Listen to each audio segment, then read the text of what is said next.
Right bulletin breaking news చూస్తున్నాం. అమెరికాలో పెరుగుతున్న జీవన వ్యయాన్ని తగ్గించేందుకు తమ ప్రభుత్వం నూతన చర్యలు చేపడుతోందని అమెరికా అధ్యక్షులు డొనాల్డ్ ట్రంప్ ప్రకటించారు.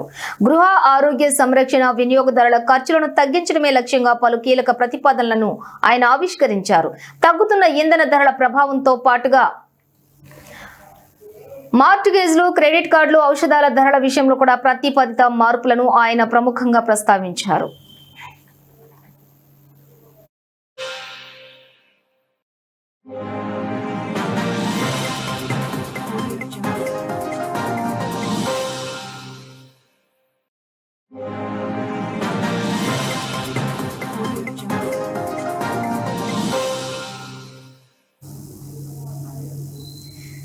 ఇక డెట్రాయిట్ ఎకనామిక్ క్లబ్ లో మంగళవారం జరిగిన సమావేశంలో ట్రంప్ ప్రసంగించారు. ప్రజల జీవన వ్యయాన్ని తగ్గించడం తమ ప్రభుత్వ ప్రధాన బాధ్యత అని ఆయన స్పష్టం చేశారు. తగ్గుతున్న ఇంధన ధరలే ఇతర ధరల తగ్గుదలకు ప్రధాన కారణమని ఆయన వాదించారు. దేశంలోని 17 రాష్ట్రాల్లో గ్యాసోలిన్ ధర గ్యాలన్ 2.50 కంటే తక్కువకు పడిపోయింది.